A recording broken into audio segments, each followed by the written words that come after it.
How the Grinch Stole Christmas by Dr. Seuss. Every Who down in Whoville liked Christmas a lot. But the Grinch, who lived just north of Whoville, did not. The Grinch hated Christmas, the whole Christmas season. Now, please don't ask why, because no one quite knows the reason. It could be, perhaps, that his head wasn't screwed on right. It could be, perhaps, that his shoes were too tight. But I think that the most likely reason of all may have been that his heart was 2 sizes too small.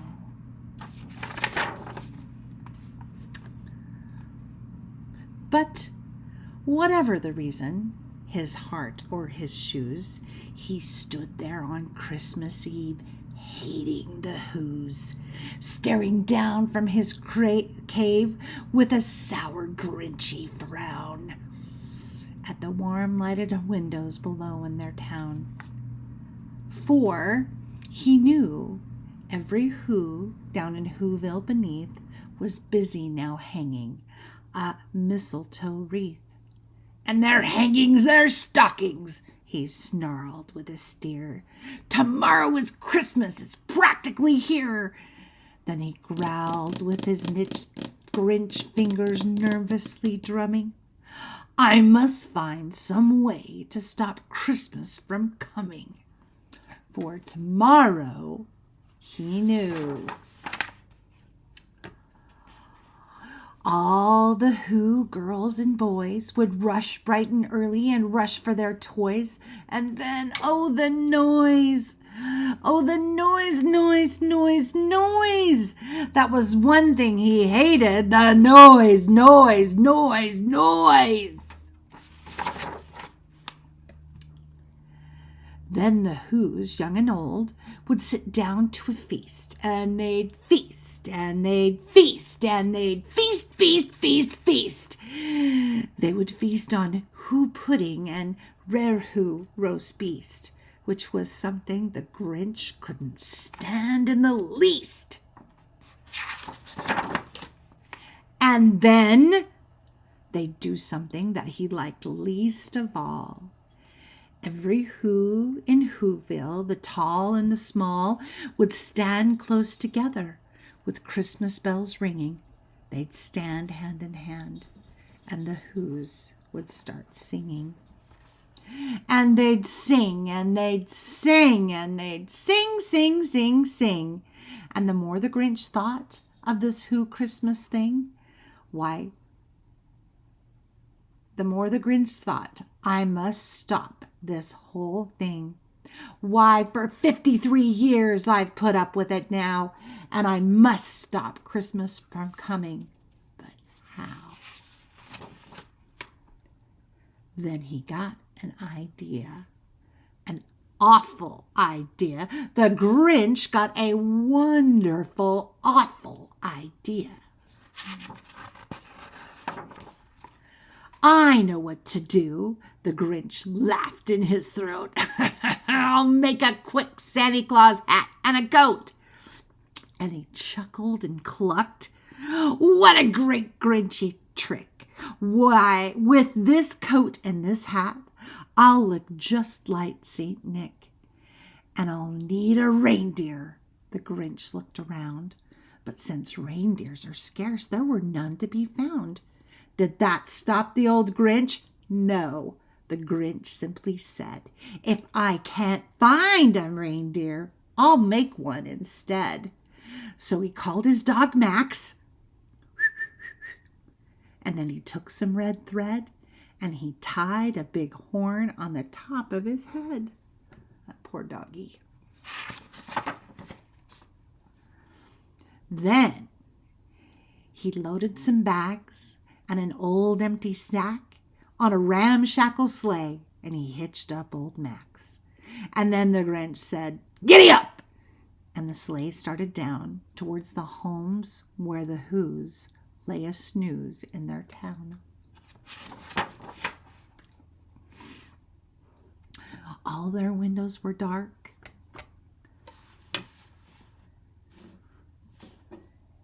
quiet snow filled the air, and the Whos were all dreaming sweet dreams without care.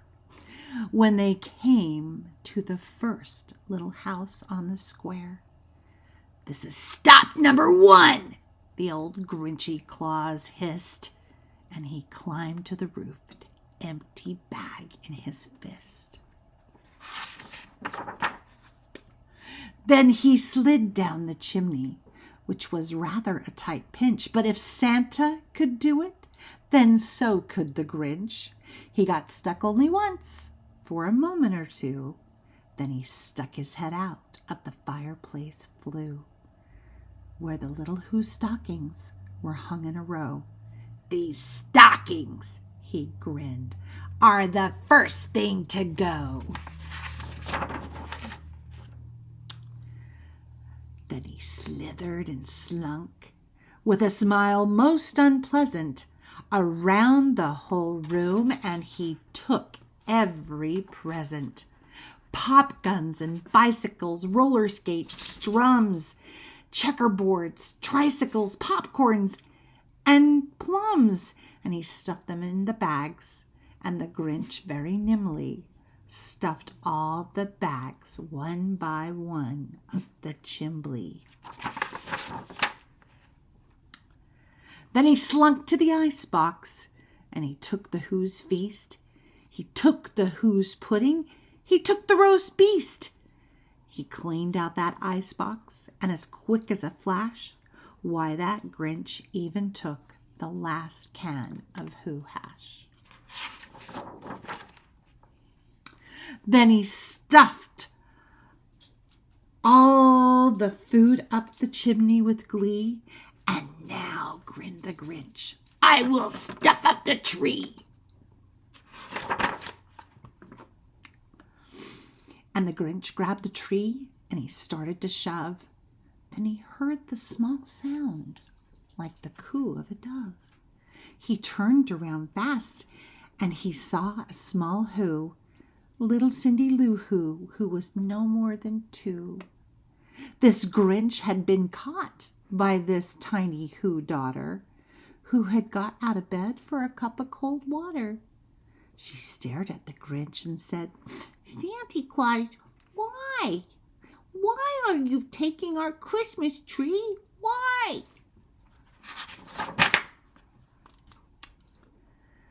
But, that old Grinch was so smart and so slick.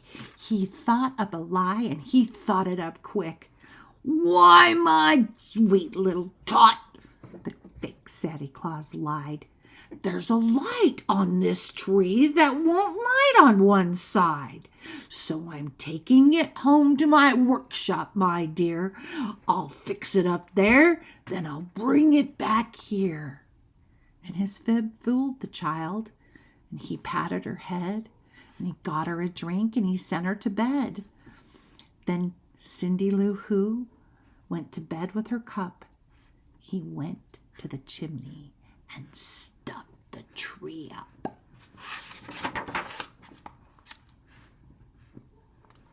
Then the last thing he took was the log for their fire, and he went up the chimney himself, the old liar. On the walls he left nothing but hook and some wire, and the one speck of food that he left in the house was a crumb that was even too small for a mouse. Then he did the same thing to the others Whose houses, leaving crumbs much too small for the other Whose mouses. It was 1:15 dawn, all the Whos still abed, all the Whos still a snooze, when he packed up his sled. Packed it up with their presents, the ribbons, the wrappings, the tags and the tinsels, the trimmings and trappings. Got lots of stuff in there. The 3,000 feet up the side of Mount Crumpet, he rode with his load to the tip-top to dump it. "Pooh-pooh on the Whos," he was grinchingly humming. "They're finding out now that no Christmas is coming."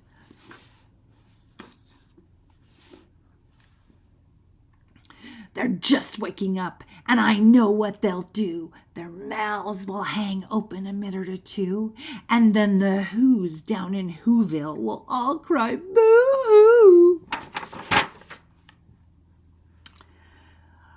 That's a noise, grinned the Grinch, that I simply must hear. So he paused, and the Grinch put a hand to his ear. And he did hear a sound rising over the snow. It started in low, then it started to grow. But the sound wasn't sad. Why, this sound sounded merry, but it couldn't be so, but it was merry, very. He stared down at Whoville. The Grinch popped his eyes, and he shook. What he saw was a shocking surprise.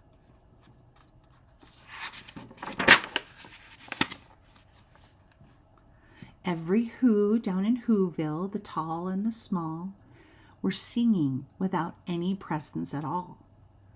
He hadn't stopped Christmas from coming. It came. Somehow or another, it came just the same.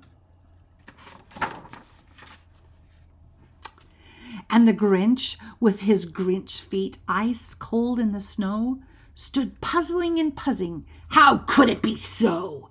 It came without ribbons. It came without tags. It came without packages or boxes or bags. And he puzzled 3 hours till his puzzler was sore. Then the Grinch thought of something he hadn't before. Maybe Christmas, he thought, doesn't come from a store. Maybe Christmas, perhaps, means a little bit more. And what happened then? Well, in Whoville, they say that the Grinch's small heart grew 3 sizes that day, and the minute his heart didn't feel quite so tight, he whizzed with his load through the bright morning light, and he brought back the toys and the food for the feast, and he himself, the Grinch, carved the roast beast. And that is the end of The Grinch Who Stole Christmas.